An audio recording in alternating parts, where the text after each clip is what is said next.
Hey, welcome to Guitar Knobs, the guitars, gear, noise, and nonsense podcast, hosted today by these knobs. Tony Dudzik, pick guardian. Jared Brandon Wound, pickups. Hey, everybody, it's me, Todd Novak. Welcome to the Guitar Knobs podcast. We've got a special one today. We've got a return friend that we reached out to just in the nick of time, and he's going to tell you why. Friend, who are you? Joe Halliday, Hello Sailor Effects. Hey, right hello, on. Sailor. Ahoy. You were a... Okay, so can you explain to the audience why this was in the nick of time?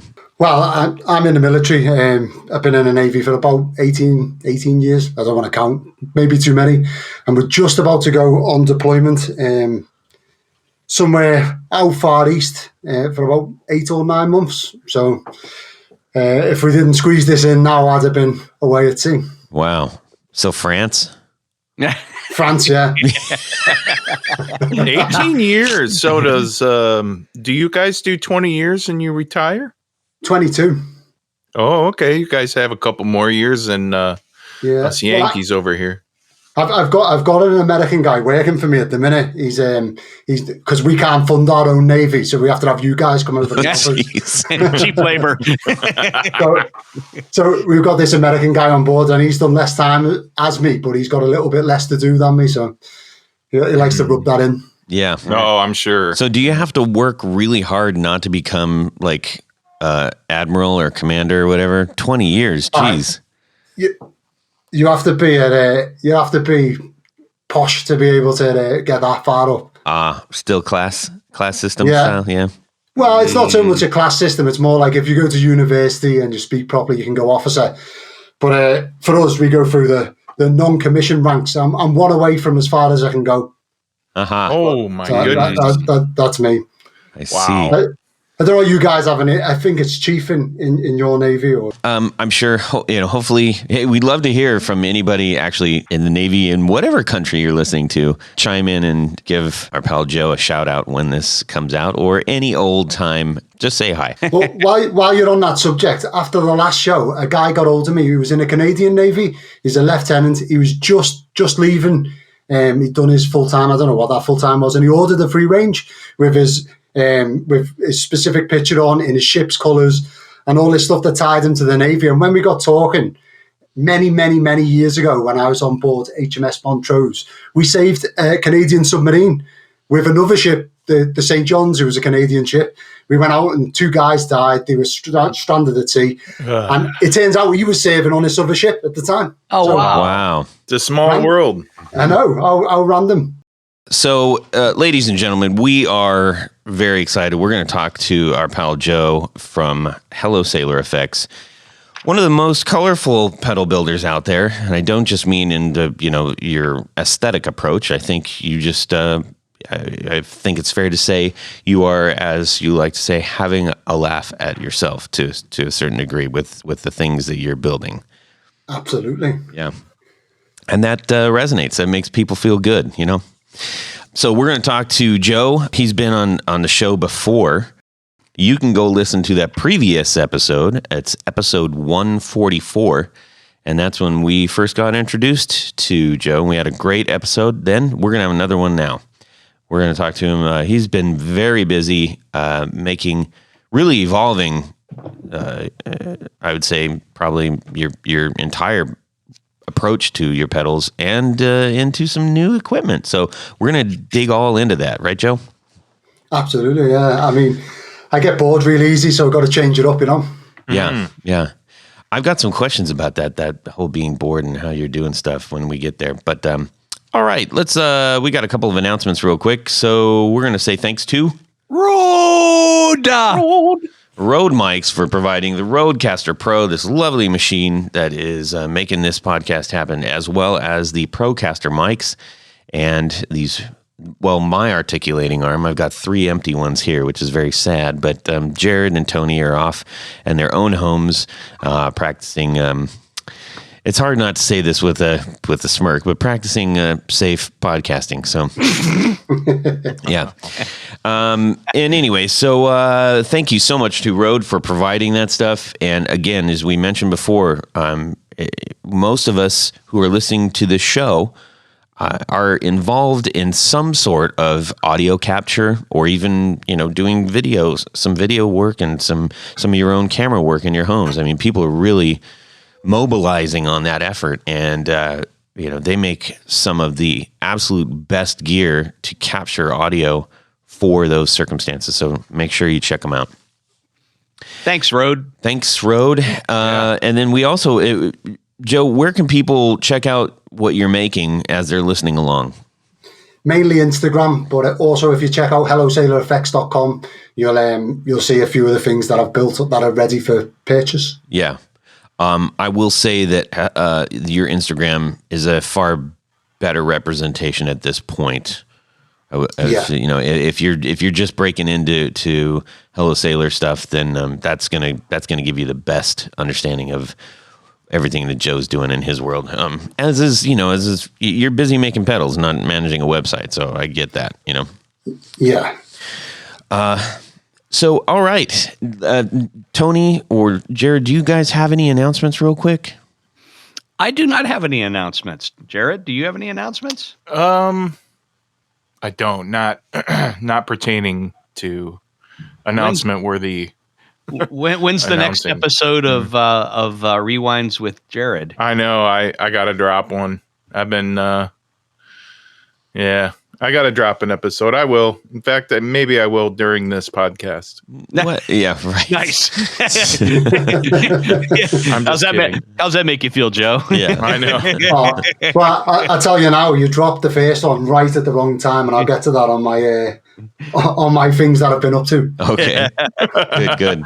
I was kidding, right? Yeah. It was a kidney shot. All right, let's get on to what's going on in our music worlds this week. We're going to head on over to Tony Baloney's house and find out what he's doing, and then we'll check in with Joe. Sure. Well, this week, just like many other weeks, I've been busy playing catch up in the shop and starting to make some headway, feeling a little bit better about that. But I did want to go back a couple episodes ago. We were talking about the Dan Electro Longhorn. Yeah. And I promised to give you an update on that. So I'd like to do that now, if I may. Yeah. So the original Longhorn series, it's the solid body version, ran from 1958 until 1966. After that, they contracted with a Japanese company, believe it was Kawai, to make a choral version, but it was a semi-hollow version. But the one thing I wanted to talk about on the original Longhorn series is they actually made 3 different models. One was a 4-string bass, one was a 6-string bass, and then the one that is the most intriguing to me was a double course. They called it a guitarlin. So it actually had 31 frets. So you could play it. That's what that is. I saw the guitar and I'm like, wait, what the heck? So you could play it so it actually had, like a double, I would call it a double course. I guess if you wanted to, you could capo at the 12th and play it like a mandolin or, a 6-string mandolin. But, that was one of the reasons they went with that, the super scooped out horn design. But it's as some people would call it ugly as it was actually kind of a practical instrument. And as I was going through my 2x4 would have been better looking. Now, come on. Well, I often think I need more frets. But I just thought that I would share that with our listeners. And I knew that the guitar version definitely had some extended range, but I forgot that it was this extended. Yeah, what's funny is after we did have that episode, I was casually just thumbing through my. I think it's called 2,000 Guitars or something like that. One of these big giant coffee table books. As everybody was getting ready for bed, and I was thumbing through it, and then that's when I saw that guitarlin, and I was like, "Wait, is it not the long what?" And there wasn't enough of an explanation to tell exactly what that was. It's kind of that book. It's like they just give you a little bit, but Yeah, but I mean, even like, when they had the 6-string bass, that was a relatively new concept. Yeah. I mean, Fender's bass 6 didn't really come out until, the mid to late 60s. And people are still trying to figure out what to do with it. Yeah. Like John Lennon played it, and that's all that needed to happen. Yeah. People are going to buy it. Yeah. There Too you have true. it. Too true. All right. Thanks, Tony. As always, you provide the bulk of encyclopedic wisdom for the show, which I provide the meat, not the muscle. that's right. Okay. Joe, get us out of that. Right, so this week I've had absolutely loads going on. Firstly, I got in touch with Demodash Effects, so Steve Demodash. I don't know if you guys have had him on the show, right? Yeah. Yep. Oh, yeah. Yeah, so he wants to do a pedal swap. I send him a few bits, he sent me a few bits, which is great. So I packed him up a fuzz, a tone bender fuzz and a Kossoff drive, and I received the pedals from him this week, and oh my God, I should have sent him more. Yeah. So he sent me out a 112 Plus drive, a Spadola fuzz, and a T120 Deluxe, because I've got the T120 delay. Oh my God, his pedals are unreal. Yeah. Like the packaging, the quality of the pedals, the sounds. Like that 112 drive, you can't make it sound bad. No. You can set it anywhere you like, and it just sounds amazing. So I took them this week, and they just blew my mind. Especially that the 112 drive is real good at that clean, always on, like what most people would use a clone for. Yeah. Yeah. And you can also like really push it like big time. Oh, definitely. And the Spadola fuzz, that thing, I weren't ready for that. That took my head off. Absolutely unreal. But yeah. And it's even super nice guy too. Oh yeah, it's such a nice guy. So maybe 2 years ago, a bit longer, Steve got hold of me and asked me to join a Discord group that there's a couple of builders in and what have you. And he sent me a link, and I just could not make it work because I'm a technophobe. And so if you're listening, Steve, I'm really sorry I haven't forgot about that. And I just never joined. I tried to get my 12-year-old to help me, and he couldn't do it. I was like, no, I'm not doing it. So, yeah, we got there in the end. I hope he really likes his fuzz, because I feel like I sold him short with that one. I just love that you guys are doing that. That's fantastic. And, you are absolutely right. Those pedals are pretty special. It's kind of one of those weird things. Some people turn out pedals just like, here's another pedal, here's another pedal, here's another pedal. And there's some builders that are like, I make these and I make them really, really well. And yeah, he's going to develop some new stuff, but he's had those on the market for a while, but they're still like ridiculous. And every time someone new runs into them, they run around the neighborhood going, oh my God, check this out. So that says a lot about those pedals. He's a very talented guy, and it's all, a lot of the T120 is all in micro components. What are the SMD, SMT? They scare me. No thanks. Yeah. But yeah. That you guys are literally on the polar opposite of the spectrum of your approach to building. Yeah, definitely. And another cool fact is the T120 he sent me, the serial number is like 1,500. So I never thought about serial numbers on my one. So I had a look, and I've got number 77, which isn't too bad. Yeah. So I got an early one as well. So I'll be keeping that, I think. Oh, that's fantastic. Very cool, man. Very cool. Well, shout out to Steve Demodash for that one. Yeah, thanks, Steve. Also, I had a little bid on eBay there's a guy selling a 4P Effects early tone bender Mark III. It had no markings on it. It was just, a case with some knobs on and what have you. And no one was really bidding on it. And I think because there's no proof that Adrian Ford built it. And I was like, well, at worst case, I'm going to get a tone bender Mark III to mod, make it look good and sell on. So I bought it and took some pictures and sent them to Adrian and just said, did you happen to make this by any chance?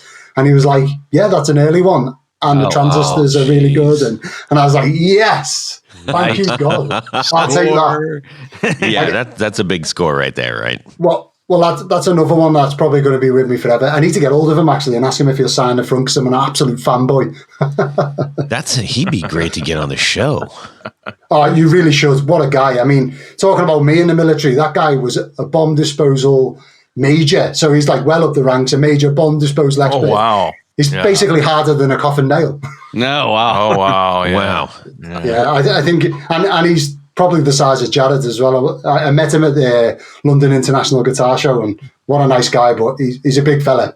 Oh, man. Let's maybe we can connect after the show, and we can get some connections on how to get him. I want to go to the London International Guitar Show. I know, right? Oh, it was my first show as a vendor, and I bought me Melody Maker. It was just an amazing day. What a good day. Heck yeah. When does that occur? I think it's October time. Oh, all right. The Birmingham Guitar Show is better, I might add. Really? I think that's February times. It is better. It's bigger, a lot bigger. The bigger, the better, of course. Yeah, I would. If you're going to come over for it, I would definitely say Birmingham's better. Wow. Wouldn't that be fun, guys? If we could That's do all that. you had to say. Yeah. It would be expensive, but I don't care. Oh, I'd love to go. We could all get together, go out for drinks. Hopefully, COVID will be over, and we can. Yeah. I love that idea. I love that. Definitely up for that. Careful, guys. He might try to Shanghai us, and then we'll be really screwed. He got his signing bonus. Yeah. Yeah. So let's see here. Jared, how about yourself? Oh, yes. It has been very exciting. A week of musical stuff that is not pickup related. So I have had this recording set up for not quite a year, and I talked about it before. So I have this Focusrite, and there's a way to plug it into the iPad to use GarageBand, so you can share files with your friends. And Mike's writing more music, and I've been doing music with him for decades, and so we have a lot of fun with that. He sends me over this new stuff, and I go to hook up my Focusrite to my iPad, and I'm like, it's not working. It's like the iPad keeps telling me, you don't have enough power for the Focusrite. And well, gosh, even before that, Is that the voice it has? It when you read it, that's the voice that comes up in your head. But even before all this, I had to download the new version of GarageBand. I'm like, why do I have to download all this stuff? And it was just not used to that Apple technology where you have to, if you don't download the latest, you're screwed, So I finally did all that, plugged the Focusrite in, said it didn't have enough power. And I'm just scratching my head. I'm like, this is the same setup. And I suffered for a while. I got mad and pouted. And then I read on the internet. That's what you do when you can't figure it out. You go on the internet.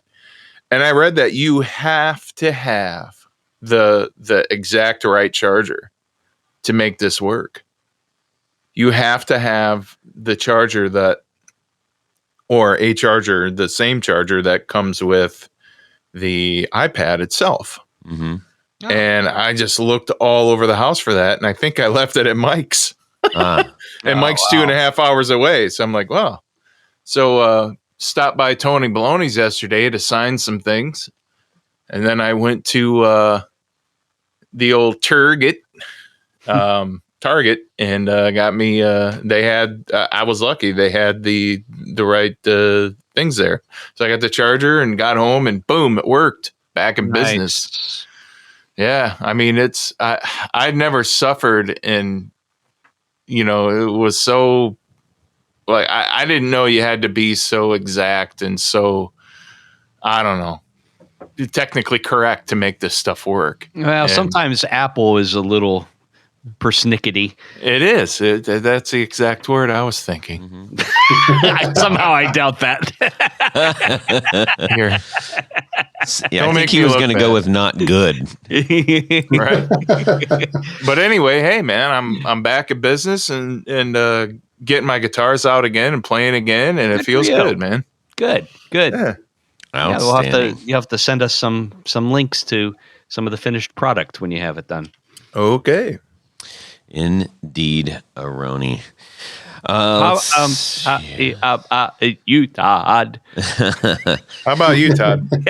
Well, mine is kind of semi-guitar related. I've mentioned on the show many times, I put out an album in 2020 that quite literally the week of when the whole world went to hell in the handbag. That's right. Yeah. And then so we like hit the e-brake on that, and then we waited. We were like, what do we do? And then we said, screw it, let's put it out anyways. So in follow-up for that, and as we're preparing like new material, I just wanted to give another boost of adrenaline to the work that we've done. And so I said, okay, I'm going to put out some IGTV videos for each of these songs. I'm not a videographer, and there's no video actually involved. I'm essentially making a motion graphics thing to hopefully hold the interest while you're listening. When you hear new music today, unless you listen to it several times, one of the reasons that we end up connecting with a song is because we can find a story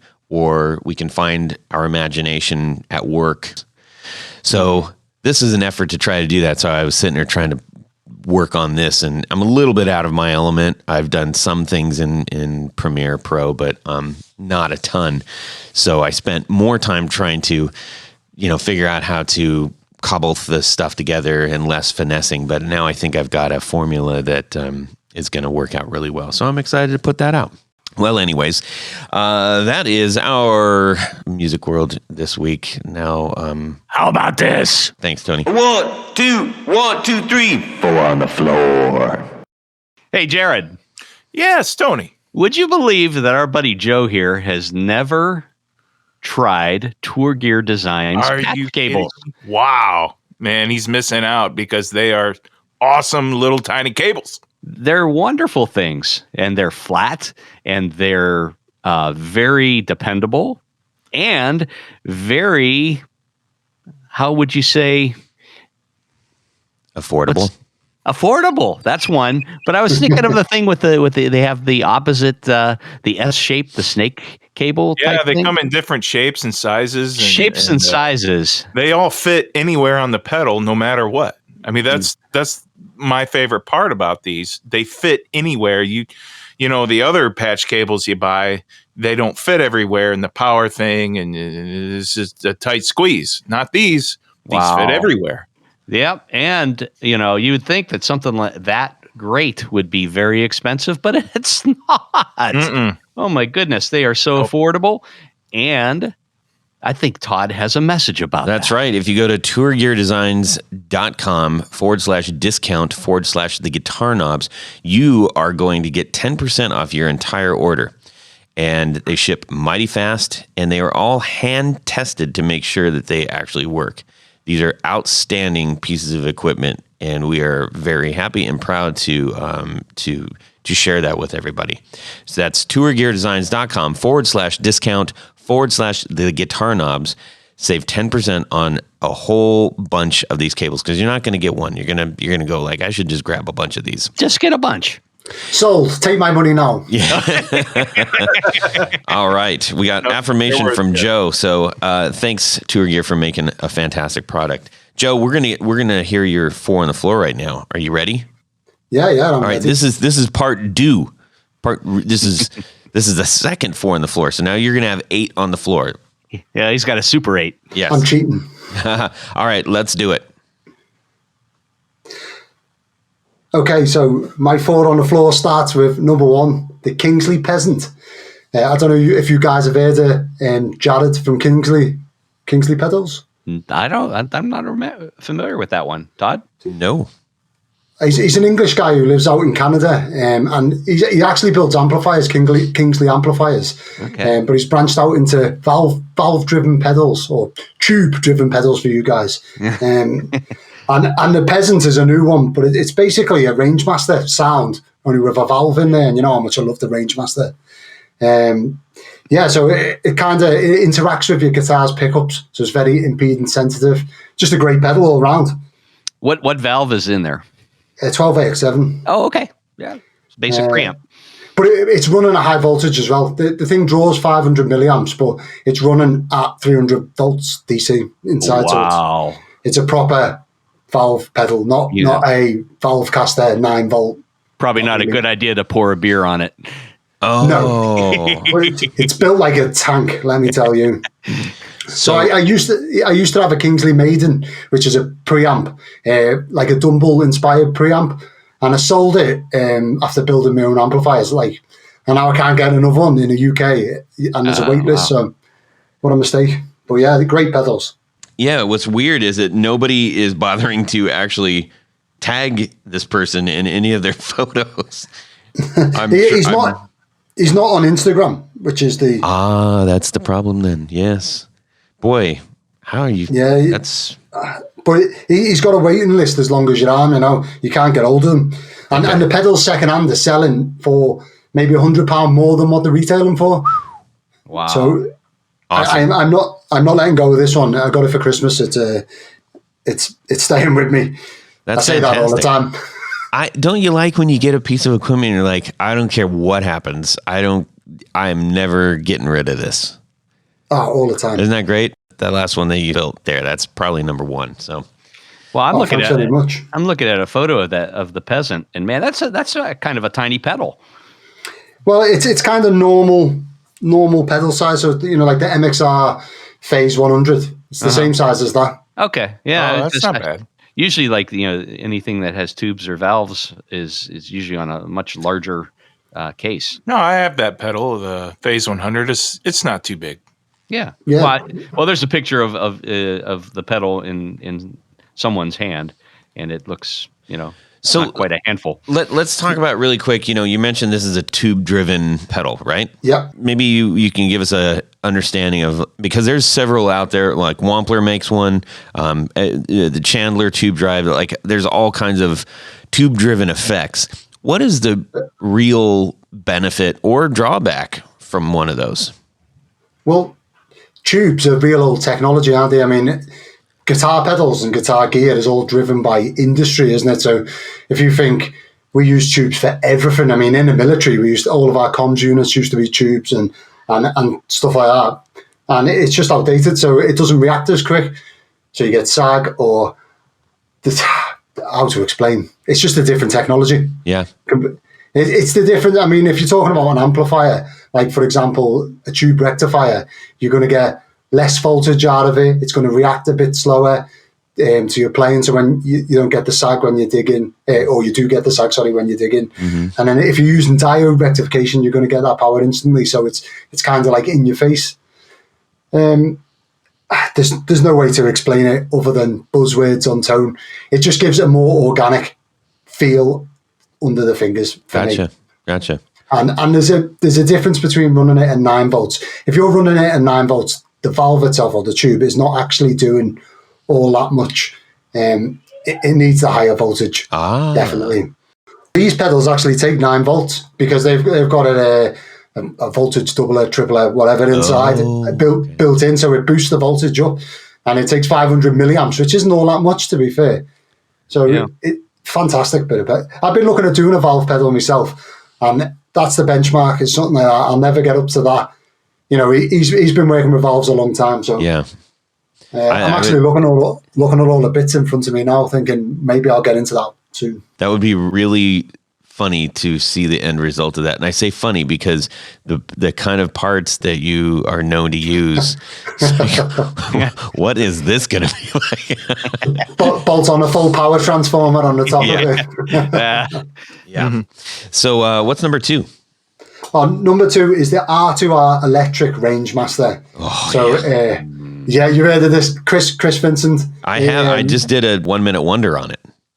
Oh my god! The demo. Well, and he's going to be on one of our upcoming episodes too, right? Yep. Oh, I can't wait for that one. So I found him quite a while ago. I'm going to say 2 years, maybe not, on Reverb. Now, my pedal didn't cost me anywhere near what they're selling for now, thankfully. I got in there early, and I've got a OC44 version. It's got Sprague Black Beauty caps in it, or Sprague Black Beauty caps. Fantastic pedal. And I measure all of my Rangemasters next to it. Before I send them out, I'll play both of them. And, that's the benchmark. If I can get somewhere in the ballpark of that, I'm happy. It is a great pedal. The thing that really impressed me about that pedal was that the multi-stop tone switch on the back side of it. Yeah, so I've done a few of them myself. It's just instead of having a 3-way switch for your input capacitor, like I do on my Rangemasters, it's a rotary 6-position. I've done a few fuzzers with them as well. Real good idea, and the way you wires it, it's a work of art inside. I nearly never put the back on it. If it weren't for the fact I wanted to put it on my board, I'd have left the back off just to look at it. I mean, I was showing the wife, like, look at this, and she's like, what? It's just like, no clue. Yeah. Oh, and then you showed her the pedal. Yeah. Ding. Yeah, no, real good pedals, work of art inside now. And there's some big players, like I think Jared James Nichols is playing them now, and unbelievable. Man. I'm looking forward to that episode. Now, is yours the amp top?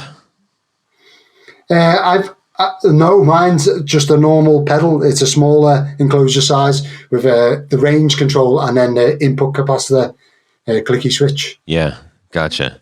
I sent you the link for the amp top version that he sent us.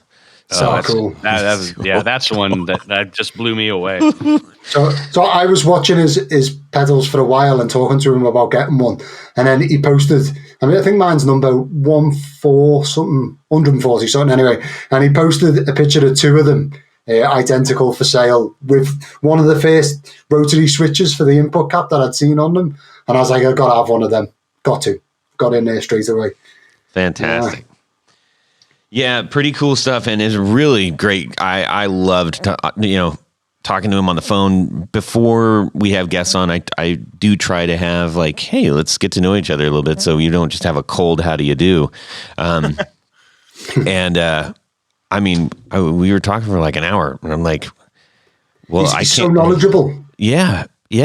Also, I don't want to say not self-aware. There's some people that are knowledgeable that are very self-aware, and he's just like, I just love doing this. It's fun, and I hope the stuff sounds cool. It's like that was his attitude. I'm like, okay, let's do this. So he's going to be on the show this week, actually. I look forward to it. So, number 3. Number 3 is from my pal Adam at Chevtone Effects. It's the Messiah Drive. It's his Marshall in a box. How do you spell? What is it? Chevtone? Chevtone. Chevtone. Okay. Chevtone, yeah. So it's basically his Marshall in a box, but it's beautiful. So inside it's got all the Russian paper and oil capacitors, the large ones as well. He's the only guy I know that mounts them on a PCB. Fantastic.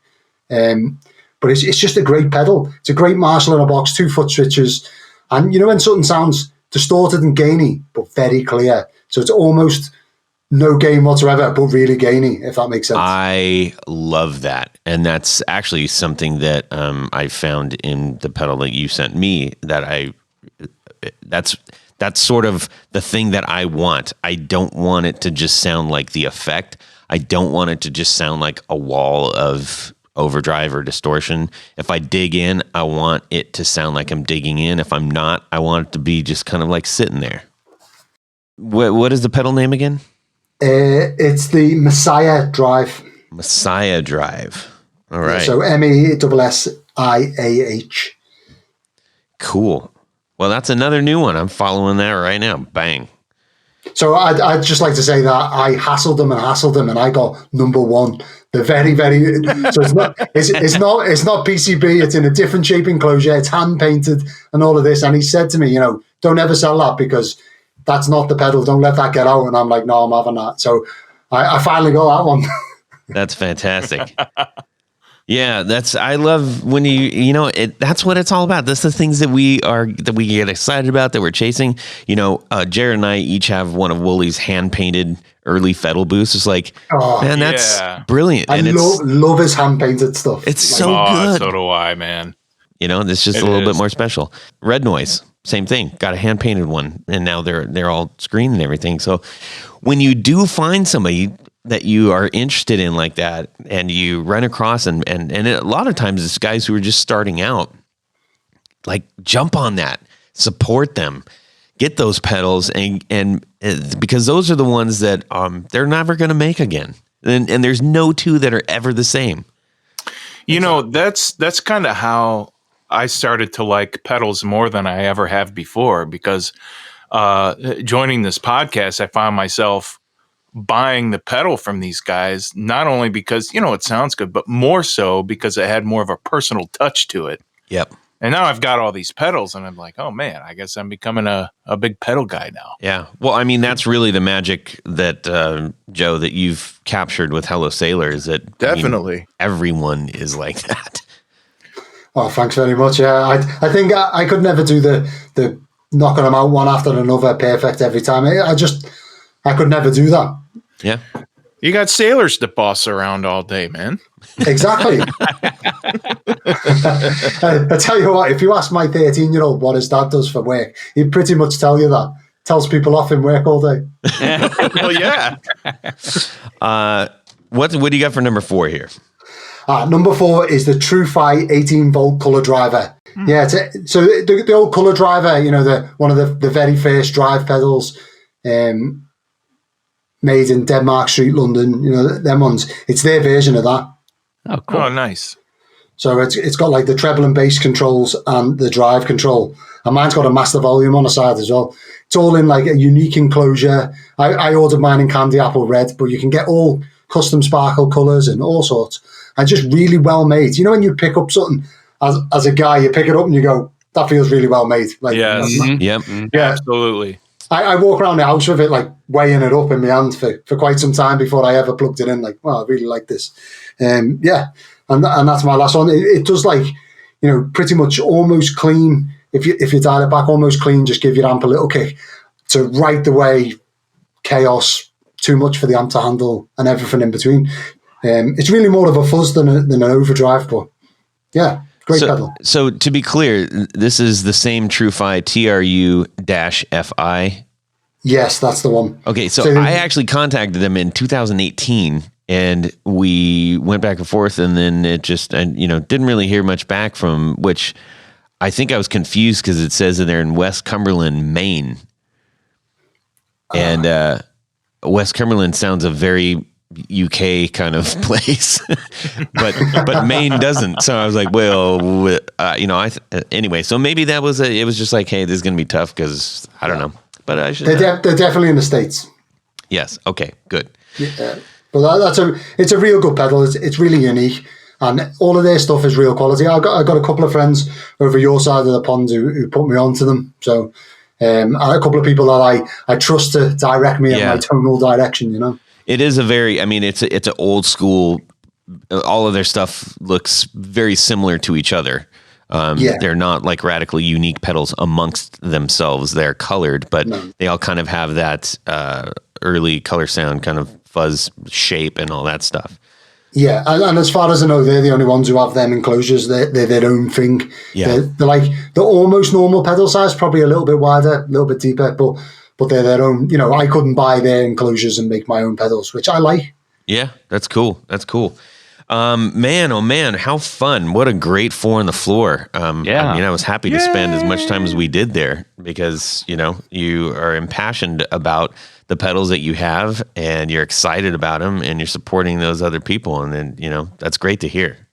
Thanks very much. I could have gone on. I very nearly put the Dudzik drive in there. It's one of my favorite pedals. I think you just did. Yeah, I know. I cheated a bit there. Cheater. That was the absolute perfect 4 on the floor. Yeah. 4.5 on the floor. That's right. So, Joe, let's get into the guts of why you're on the show. Aside from just being a fun person to talk to and a real, true supporter and enthusiast of not only the things that you're doing, but the things that everybody else in the community is doing.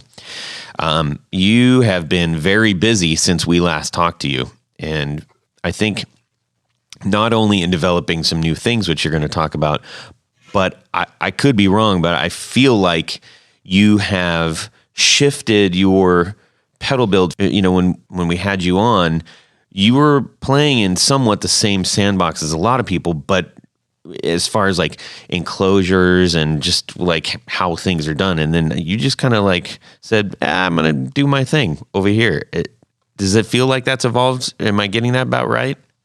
Yeah, definitely. I mean, I just like to be a bit different. I've never been one to jump on the bandwagon, as it were. So Yeah, I kind of gone in my own direction, and that's took me wherever, whether that be enclosure shape, style, artwork design, circuit design, component size, or whatever.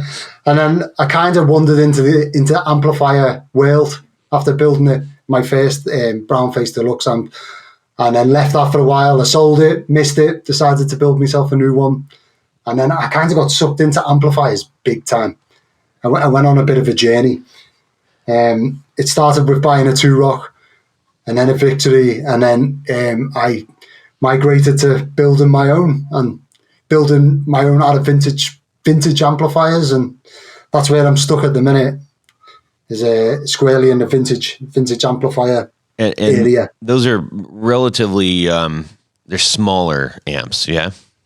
Oh yeah, so I've been building Filmo sound amplifiers. So the old Bell and Howell projector amps. Mm-hmm. I think it's the 385 is the one that most people know, which is 1959 sort of time.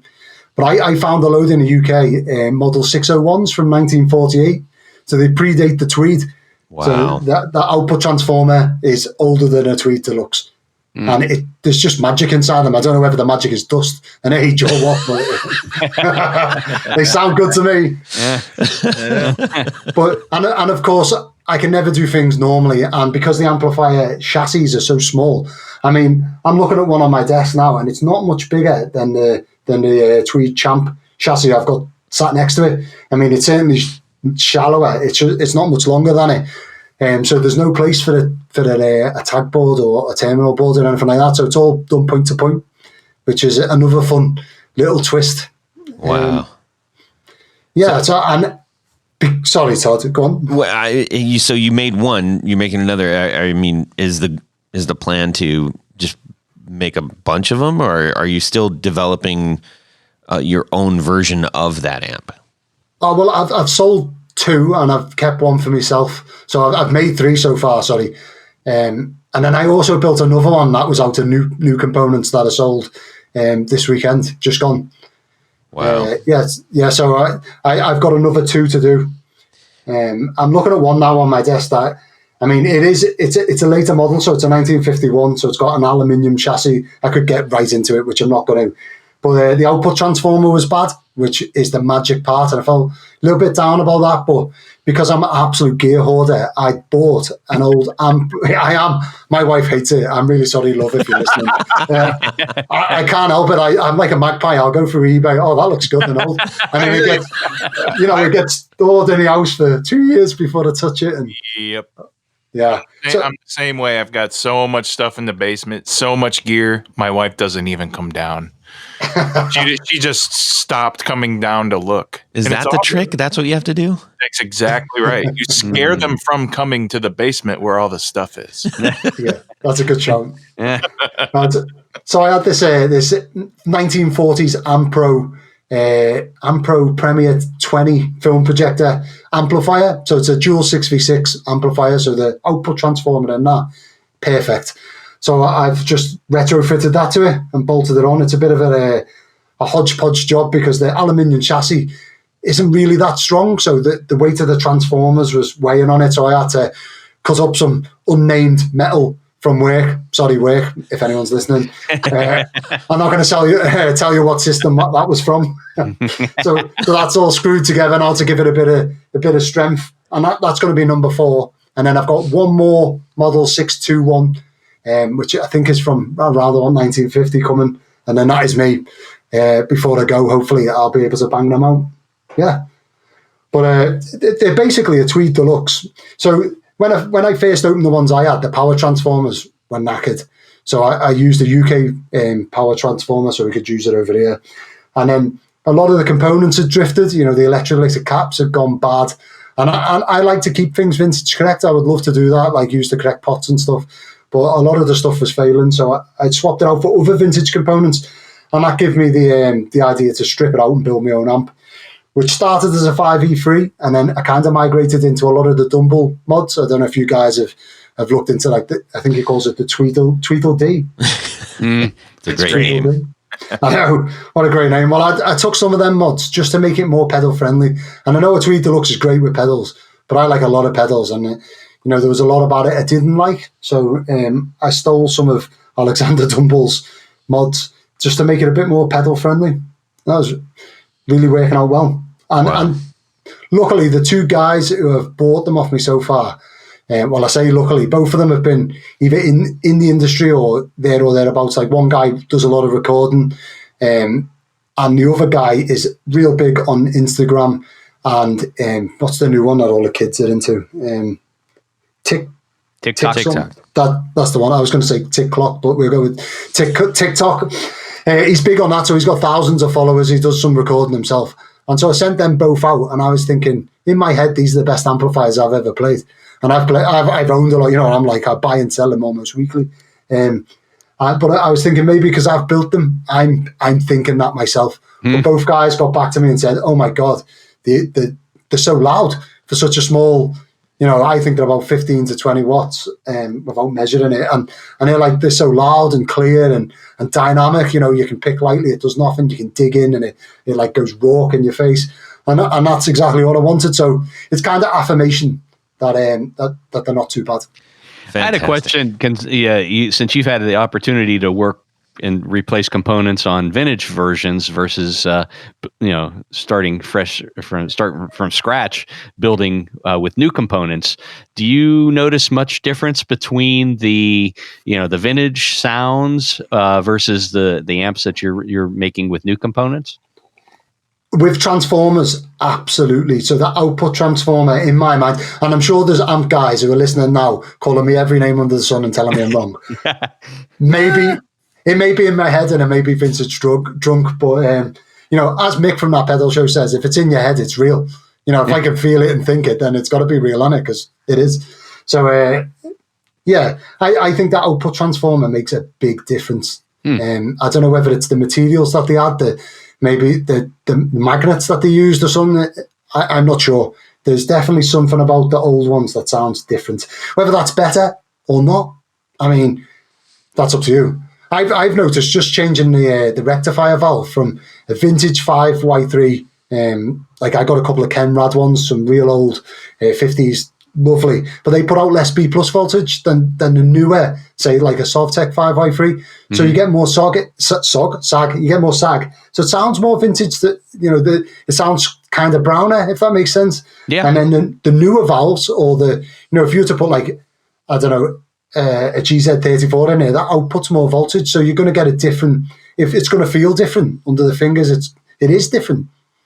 So I think it definitely does. When it comes to things like electrolytic capacitors, I mean, I'm not that vintage mad that I would put old electrolytics in an amplifier, because you're just shortening the life of it. Then things go bad after a while, so you might as well use a nice set of F&Ts or Sprague or whatever. I like that you are not being bound by your chase for the vintage correctness. I think that's pretty smart. That's how people do it with a lot of cars too. They're like, look, I want to make this as correct as possible, but I also want it to be able to perform in the realm of what today's cars perform in. And you're kind of doing the same thing. Yeah, I mean, I don't want to send it out to someone and it blows a electrolytic cap in a power section and they come back to me and said it's broke in like 2 weeks. I mean, you can't put a timer on that type of thing. Yeah. With that said, though, there are a lot of, like the silver Mika caps, the old, they call them domino capacitors, like little brown square capacitors. Them things last forever and they're really good. And I do test every capacitor I put in, new and old, just to make sure that they're not, passing DC or anything like that. Right. Anything like that. Tony? Todd? Shut it. Some of the things I was thinking about on the way to the podcast today was like, I was trying to figure out like how much free time does Joe actually have? I mean, that's like a game show right there. I have no free time whatsoever. Well, you're building these on the ship? On the ship or at home for the night while my wife and kids sleep. Right. Yeah. So if I'm duty on board, I'll I'll either finish my duties or tell other people to do stuff. Not really. If anyone from work's listening, obviously I don't do that. You should tell them. You should tell them to build amps and pedals. Yeah. I think it's also it's funny that you call it work. Like if anybody's listening from work, the Navy. Well, yeah. So I'm in a fortunate position that there isn't too many people. Like I run my own group, so that I've only really got 3 bosses in my department after me, and there's only one each of them. So that I don't work for many people. So I'm fortunate in that way that I can manage my time on board. So outside of the normal Navy 16-hour day, I have my own time. That's so you get like a day off. You do 2 days on, or what? No, how's that work? No, not a chance. You do 16 hours work, 8 hours sleep, or whatever. It's kind of that routine. So them 8 hours sleep, I can go and build pedals. Which let's just make sure you're not manning any big giant red button devices. How about that? Yeah. I was building amps all night. I've got to the point now where I'm the guy who fills in the paperwork. I'm on the boring end of the stick. So I'm reminded the American guy who works for me. He's doing a job that I've just come from. Although he's the same rank as me, he's in the position below me, and he's always laughing because he comes up and shows me a spanner, or you guys call a wrench, and he says, "Do you remember what this looks like?" Like, you. Can't believe that. And for back to our Smith reference, a sponge and a rusty spanner. That's what that is. It's a rusty wrench. Yes, exactly. Yeah. So let's see. When you are building these at sea, and we mentioned you're deploying for almost a year, which is why we wanted to rush and get you on the show. So when you are doing this, are you just bringing in like crates full of gear and parts and stuff? How are you managing to knock all these things out? Pretty much exactly that. So I've got over in the UK listeners will laugh now. I've got a bag for life. So that's like a really, really, really strong carrier bag. It's not like a plastic bag that you get your groceries in. Yeah. It's like a super grocery bag. So I've got one of them with all my soldering iron in and other my meter and my transistor tester and all that stuff in that I take to and from work if I'm working at home or in work. And then I'll just take in boxes of components or bits of amplifier transformers, lug them all the way onto the ship if I know I'm going away. And then as I say, I'm fortunate enough that I've got quite a bit of storage on board because I've got my own group that that have their own workshop, so I can squiddle stuff away and then just pull it out as and when I need it, which is quite handy. And thankfully, the guys in work are quite good. No one's going to come in and start messing with my components. They're all like, "Don't mess with that guy's stuff." No, it's good. Yeah, I'm quite fortunate that I can man 2 jobs at the same time for now. That's pretty fantastic. Have you ever had to fix the ship? With components from my pedals, you probably could because they're big enough. Well, I'll tell you the story. Right on our bridge of a Type 23 frigate, which is what I serve on. The guy who drives the ship, his little hand wheel. Just below it, there's a little switch that takes it through to autopilot. They call it, or just normal navigation where you can control it. So they can set a course, flick the autopilot on, the ship will drive itself type thing. Right. And they fiddle with that switch. They fiddle until the nut comes loose and it drops inside and shorts something out. And they lost sort of simple as the washer and the nut off that switch. It's only a 4-pole double throw switch or something like that, 2-pole double throw switch. So I had to use one of my switches to fix it once while we were at sea because we couldn't get one for love nor money. And the boss actually come and see me, the marine engineer officer, my big boss, and he was like, "Chief, where the hell did you get that from?" And I was like, "Don't ask him." I just had one in my locker, Yeah. Right. Meanwhile, on some other ships, some guys going like, "Where's the nut for this thing?" Right. Well, it works out well because a lot of technology is moving on. So when they upgrade parts of the ship, the older technology, which would be like point-to-point wiring, tag point wiring, old big capacitors and stuff, that goes in the skip. When if it's not like a permanent item, it goes in the skip and it's gone. And as long as it's touched the skip and gone in there first, I'm allowed to then go in afterwards. Oh, wow. And get it out. So I can reclaim quite a bit of, like old transistors and stuff, especially from like the tannoy systems and stuff like that. If you make friends with the comms guys, when they're throwing stuff away, they give you the heads up. And so that way makes its way into some pedals here and there. I've actually stopped listing where all the components come from because I've completely forgot. I collect them up. I mean, going back to the R2R electric Rangemaster, in the back of that, there's a list of the year and every component, where it's from, what manufacturer, the lot. And that, Chris is neurotic with that stuff, and I love that. But I'm not that organized. Yeah. I get a kick out of showing people the back of that free range. I just know it as the suck it pedal. But I've probably unscrewed the back of that more than all of my other pedals combined because I get such a kick out of showing people. I'm like, look at this. This is nuts. Do that is such a big enclosure, and I filled it. And when I finished, I opened it up and looked and like, oh God, that looks like it shouldn't work. Yeah. Yeah. It literally looks like if you open up the back of a TV from like the 60s or 70s, and you're like, wow, what? So I love that stuff. I mean, one guy actually said to me not long ago, he said, I'm not trying to be rude, but your pedals look like an old amplifier that's just, soldered together by, whoever in the 1940s. And I was like, wow, that's the nicest compliment anyone's ever told me. Yeah. Thanks very much. Well, and you did take the time to glue a lot of it too, like so that it doesn't wiggle around and stuff. So nice. At the beginning, I had a lot of, especially going over to the States. I mean, I don't know if your post people play football with it on the way into shipping it, but I had a lot of stuff come loose and people saying, like the jack isn't even screwed on. Like, what? Why would I not screw a jack on? And the postal service out there really let me down a few times many years ago. So I've took to just adding a little bit of epoxy, just a dab here and there to make sure nothing moves. Yeah. You've been doing a lot of Rangemaster type stuff also, known as treble boost. Is that, that's your sweet spot. Is that the most popular build that you've done?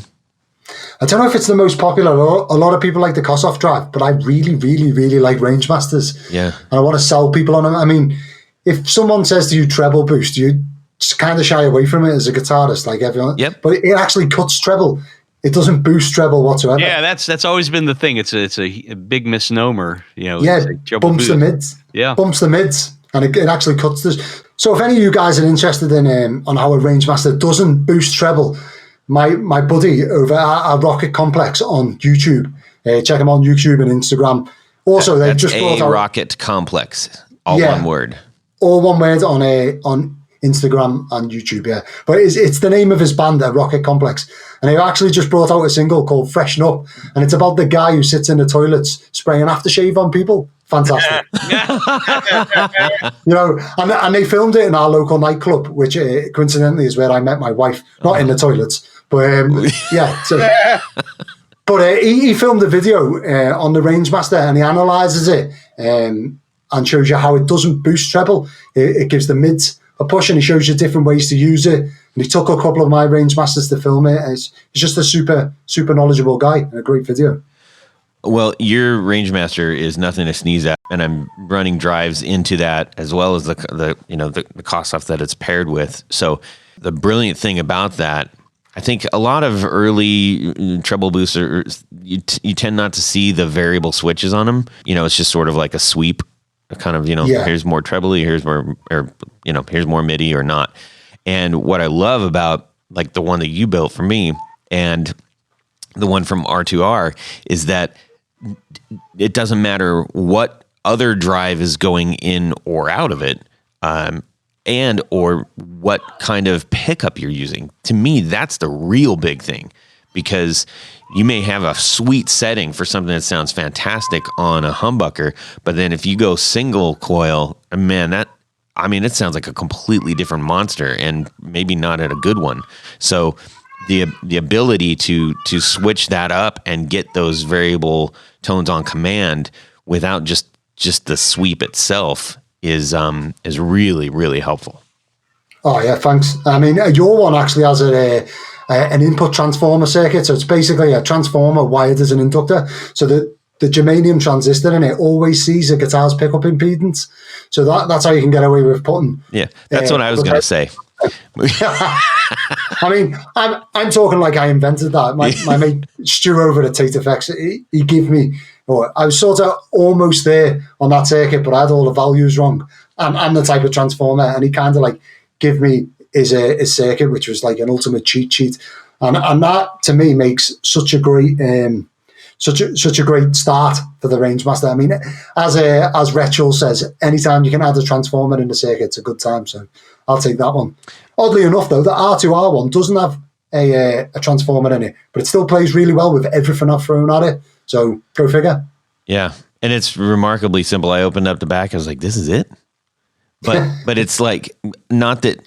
I don't say that as this is it. There should be more. I was just amazed that the simplicity of it was able to do all that. But I guess that's kind of what everybody likes, the Rangemaster so much. Well, because there's so few components, every single component matters. I mean, you change one thing and it changes the sound massively. Yeah. And I know that R2R Electric, Chris, will have sat there and measured everything, tested it. He'll have gone through countless amounts of potentiometers. I mean, I had a discussion with him where he was telling me he takes old potentiometers apart and swaps the insides of them for the ones with the values that he likes. I mean, that is getting right into it. And it's that attention to detail. I mean, I'm pretty sure he rates the potentiometer as being one of the most important components in the Rangemaster, which is a new one on me, but I'll take it. So, yeah, he's really put them together well, which is what counts in that little circuit. I mean, if you're building something like a BD2 blues driver, that's a massive circuit. You change a resistor here, a capacitor there, it's going to be subtotal. Interesting. Actually spoken with Tate Effects a couple times trying to get him on the show. And so, put a word in his ear, you know what I'm saying? Oh, definitely. I mean, this guy he's a full-on pedal company. By the time I got into pedals, he was, putting them out there. Everyone knows him. He's designed his own circuits. He's got his own branding. His enclosures are all professional. He's doing everything perfect. He's a big guy. And then I happened to start speaking to him after going on a UK podcast. And he just sent me a pedal, sent me some circuit designs to try. Like super generous, real nice guy. I was literally a nobody. And he's just like, yeah, here's a free pedal. Here's the secrets to my circuit. Wow. It's definitely worth getting him on the show. And civilian wise, he's like an aircraft fueling engineer. He's super clever and knowledgeable himself, and he's such a perfectionist. He puts pedals up for sale as being seconds, and I'm looking at it going, it's better than my first. I can't see the mark he's talking about, but to him it's not perfect, so it can't go out. Yeah. So as you're building these, are you just kind of like, are you getting a stockpile, or are you like, what's your turnaround right now? Oh, so, I mean, it all depends on how much free time I get. But, okay, so I'll drill maybe five or six enclosures all at once, and they won't all be drilled the same because, I get bored. But I'll drill 5 or 6 of them together, and I'll finish them sorted at the same time, but in different finishes. Like, I've got the fabric finishes at the minute. So right in front of me, I've got one covered in peacock feather felt. That was done. And then the next one's the Hello Sailor badge in fabric. And I'll finish them, and then I'll build the circuits all together, although the circuits will be different. And then as I'm putting them together, I take pictures of them, put them on Instagram, and pretty much before the circuit's built and put together, I'll have someone message and probably take it off my hands, or there or thereabouts. Very rarely do I get to the point where they're actually listed on my reverb shop, and then people buy them from there, because that's awesome. They just seem to get snapped up. And I think it's because my building's so on and off. If I go to sea for a couple of weeks, I haven't built one for a while, I'll come back and build one, and someone's been waiting. They're right there to buy it. So I think that may be it. And of course, they're all one of a kind. So if you see a finish you like, there's no point in waiting about, because it's never going to come around again. Well, that's where, you were pointing out that it could be that you're, haven't been building them for a while, but I would venture to guess that it would be because these are one-offs. There's not going to be another one like it. So if you do like it, you got to grab it. You have to. You're putting yourself so much into each one of the things that you're doing, and it's something that we're celebrating, really. Well, thank you. I mean, even down to the transistors, I'll test them before they go in to make sure they're the correct gain, the correct leakage, obviously germanium, and so I'll go through them all. And if a good value comes up and I put it in a range master, that's never coming around again. It's a bit of history that's there in that one pedal. So yeah. Do you have a cat in heat over there? What is that? I'm just kidding. That sounds a lot like my daughter beating up my missus. I'm the missus. Yeah. Well, cool, man.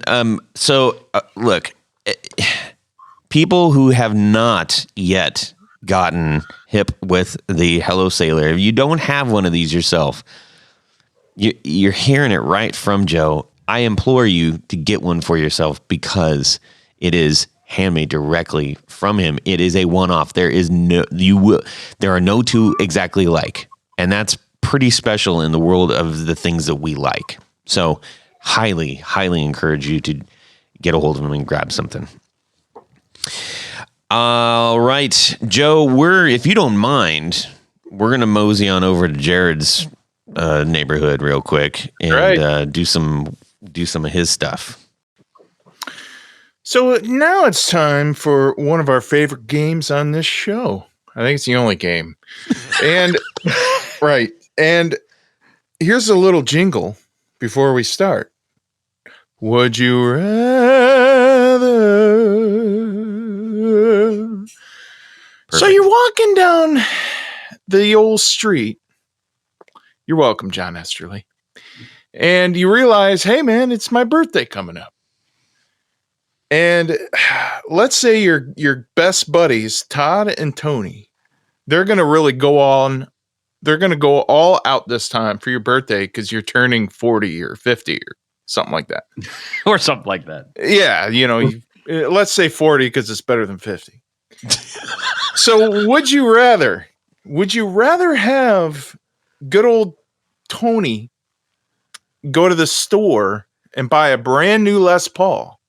Doesn't have to be a Les Paul. Guitar. It's just a brand new, fresh, factory fresh, everything stock. That he thinks brand new, shiny, awesome thing that he thinks you might want, right?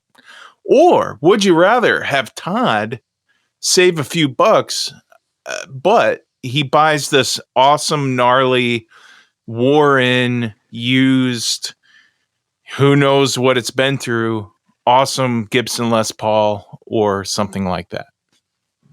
What would you rather have? Would you rather have the brand new, untouched, nice stock, or would you rather have the used, been through the ringer type of thing, but it still plays awesome and it's been through the test of time? This is a very good one. Very, very good one. Tony Baloney, we're going to hit you first. Then we're going to sail across the ocean blue and see what Joe wants to do. Yeah. And then, well, you keep rhyming like that. I know. do you want me to give me answer and then save talking about my guitar until afterwards, or? You can work it in there. Cool. Yeah. All right. So, all right. Tony, go ahead. All right. So, I mean, I guess this is always kind of a conundrum. If it's a older instrument that's been played a lot and worn in and worn out, sometimes it's a good guitar. I mean, somebody loved to play it and played it a lot. An old guitar that's mint condition and been put under the bed for 40 years, to me, is either the player didn't know what they were doing or didn't play it, or it's not a great guitar. The shiny brand new one is nice too, but I think I'm going to go with the older vintage piece that's beat up a little bit, and for a number of reasons. One, for what I just said, if it's been beat up and played a lot, it's probably a good sounding and playing instrument. And two, I won't have to worry about scratching it or dropping it or bumping it while playing it, and then having a big. Let's be honest, Tony. You don't worry about that anyway, based on what's going on in your shop. But I do put all my guitars in hard shell cases. Yeah, that's one layer of protection. But no, I think I'm going with the older piece, and I think that to me, that's just more my style. Yeah. All right. Joe, how about yourself? This is a dead easy one for me. I'm taking an old, beat up, battered, vintage, been through the ringer guitar. If I can make us cast your minds back to our last episode, the would you rather on that was the Joan Jett. Maker. Yes. It's either in the beat up condition that's been modified or the brand new vintage correct version. Well, not long after that show, I went to the London International Guitar Show for the very first time as Hello Sailor Effects. I had my own booth and all that stuff. And I was dying to get around and have a look at all the guitars, and I didn't get a chance until the very, very end. And the guys with me were all laughing, thinking I was going to buy like some vintage Les Paul Jr. because I'm obsessed with them. And I went round all the shops, all the stores there, and I seen an old Melody Maker. So it was literally a shell of itself. It had two P90s in it. It had one of them Leo Kwan badass bridge things on it. I don't know if you've seen them. Horrible looking thing. When I got it down, it had been oversprayed with black, like rattle can black into a base shape, sort of. And the back of the headstock had been sprayed, so I couldn't see the date stamp. And the tuners, in fact, were held on with one screw. You know, it's like the on the side type things. It was held in with one screw, but it was still, you know, when you strum it, it was ringing, and I was like, I'm getting this. I actually bought it off Joe Brandon from the Guitar Nerds. Joe. So shout out to him. It's Harlequin Guitars. They do like Japanese imports. Great guitar shop. But I strummed this thing once and I was like, I'm buying it. So I bought it on the spot. I thought it's a nice memento for my first show. I'm a massive Billy Gibbons fan, so it's kind of like his Melody Maker. And the question about the Joan Jett thing, I was like, it's perfect. So I took it back up to the stand, and all the lads are like, come on, let's see what you bought. I opened it up and they're all looking at me like, what is that piece of crap? But I got it home. It was sold to me as a 1961 Melody Maker. So I got it back and I stripped out the electrics. So it had like a P100 pickup in it and stuff, and put all my own stuff in. And as for the spray paint, I took some real fine wet and dry and removed all of this rattle can, and I had the most beautiful burst ever. Lacquer checking, wear marks. You know, the back of their neck is perfect. And when I got to the serial number, I was fortunate enough to save it. And it's actually a 1960, a late on 1960. Nice. So second year production, Melody Maker. And that thing just resonates. You know, when you strum it, it's almost acoustic, you know? Playing it up. I mean, I've got a Patrick James Eggle Macon special. Fantastic guitar, real nice guitar. Well better than I deserve. And then I play my Melody Maker, which looks like I've just found it in a dumpster for you American guys, or a bin if you're UK. And it sounds bright, lively, it feeds back. You know, it's everything that I want in a guitar. Nice big neck. So I'm picking, in answer to your question, I'm picking the old beat up one because they're always better. Yeah, that is a pretty fantastic looking guitar. You guys can go check that out on Joe's Instagram on Hello Sailor Effects. Jared, how about yourself? Super easy one. Definitely the older wore in. I mean, nothing's better when you grab a guitar off the stand at a guitar show and you put your hand on the neck and you run it up and down the neck, and it's like, I'm trying to avoid any lewd comments. Yeah. Yep. But when it feels right, it feels right. And basically the guitar to me is a whole new, it's like when I see an old used guitar like that, it's like cleansing the palate. You know, it's like you can do anything you want to the guitar from that point on, and it's not going to kill the value. Yeah. You know, if you buy something that's been painted on or refinished or just beat to crap, altered around, somebody put a bunch of parts on it thinking it would make it so much better, but it was already great to begin with. So yeah, that's a good, I'm definitely going for that. Give me something I can work with, and give me something I can have my buddies paint Speedboat purple, you know. So that's where I'm at. That's cool. This is a really tricky one because I think if I'm getting it, if it's like a gift thing, part of me is thinking that just for my own personal self, I've never had a new guitar that's just ever been mine. All of my guitars have been used, and when I say all of them, I don't have that many. So it's like the idea of, and with so many, builders out there that we've even talked to, I think I'd go for the new one. I love the idea of going to the shows. We all do that. That's why we get anxious and we get excited when we walk into a guitar show, or even just opening up Reverb or Craigslist or whatever used platform for guitar gear is out there. It's like, ooh, what am I going to find something? Am I going to find something that I fall in love with? Am I going to find something that no one else has that I can get first? That's exciting. Yeah, let me support you on that too, because I've gotten the brand new things from the store as well, and there's a really good feeling of knowing that you're the first guy to put the first. It's like a new car. You get to put the first miles on that guitar. Yeah. So that guitar is going to morph into your own personality over time. Yeah. I think there's a lot of value in that as well. Yeah. Well, and it doesn't even have to be from the store. I mean, stores, whatever we can go from the stores, right. But order it straight from whoever. Yeah. Straight from the builder. I think that's, I think that's an exciting thing. But yeah, I wouldn't sneeze at either one of them. So I don't think any of us would. And that's why that's why that's a tough question. So, excellent. Todd, I hope you enjoy the brand spanking new Squier Stratocaster that Jared and I are getting you for your big birthday. Oh my, thank you. Brand new from the store. I think I had to tell you one of them big wiggly sticks on it, Yep. Oh boy. All right. Well, that was fun. This whole thing's been fun, doggone, and that's why we do it. So, how about me, Todd? How about me? Tony, let's get you to do your thing. Step up to the mic. Spotlight on Tony. Oh, thank you. The audience draws to a hush. Todd, did I ever tell you that I really appreciate you?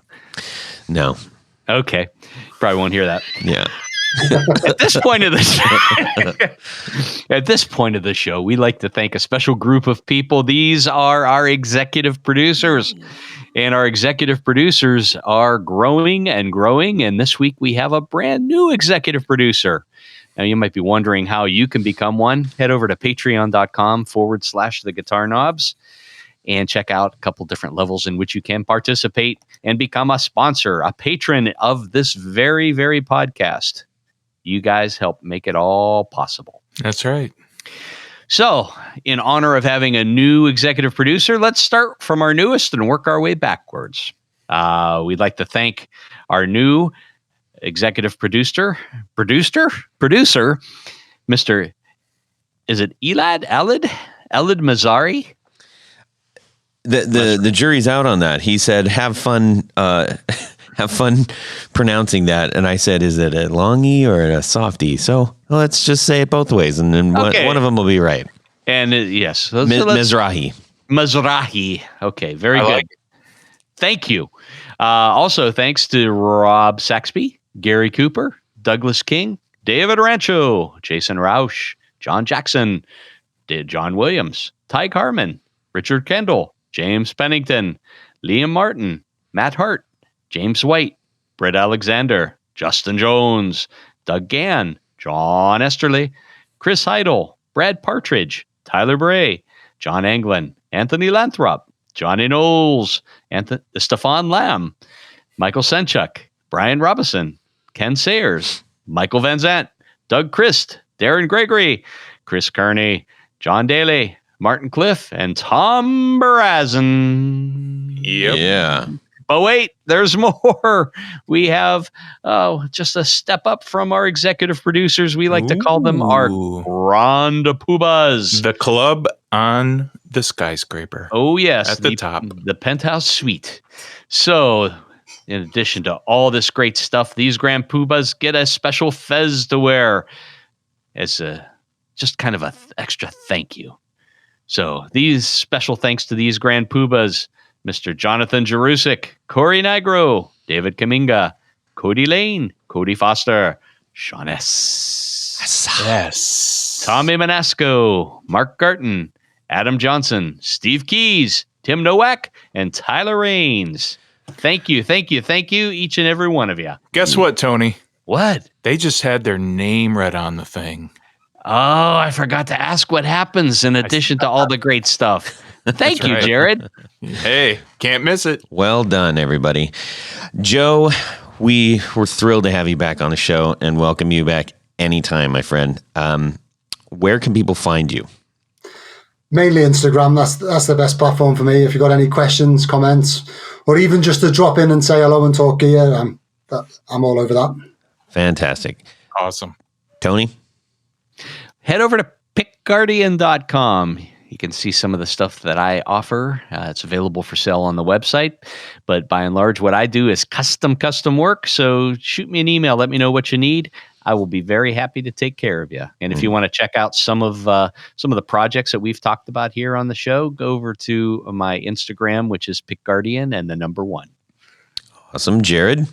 Oh, yes. If you have any pickups that are broken, no worries. Send them to Brandon Wound Pickups. BrandonWoundPickups.com. Go to the website. Check it out. I sell a lot of pickups too, like Joy's Noiseless Jazz Masters and PAF style. P90s are out of control. 90s, out of control. All that kind of awesome stuff. So check out all those things, and then also watch the Rewind Time with Brandon Wound Pickups. Go to the Instagram to look at a bunch of cool, weird stuff I've done in the past. Fantastic. Thank you so much, Jared. You can drop me an email, todd@theguitarknobs.com. You can also send me a DM on Instagram @guitarknobs. We'd love to hear from you. We need some would you rathers, and we are really just very grateful that we got to talk to Joe before he takes off for a whole year to serve his country. It's been a pleasure. Yeah. Thank you, sir. Thank you. Hey, everybody out there. Have a fantastic guitar week and subscribe. Yeah. Follow oh God, I've lost my train of thought there. I'm going to clap that one. It was sort of serendipitous that Jared. Yeah. Yeah. We can hear it in. Finish up your eating and let's get it done, or else I'm done. Okay, good. That was my last couple of nuts.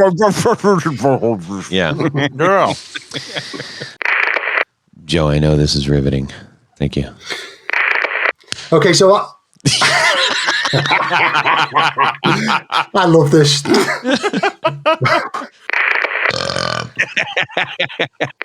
If I could get a couple words strung together, this would be great. You're throwing a wrench in the whole idea. Exactly. A spanner. Hey, everybody. Let's take a 4 or 5 minute break. Okay. Let's do. That was a terrible start because I lost myself. I'll have another clap. Hey, it sounds like me. Well, I started talking. I was like, what the hell am I talking about? That's me every day. Where did I start on that last bit? I lost my train of thought then, waffling on. Well, Tony, are you there? I am here. Hello, Todd.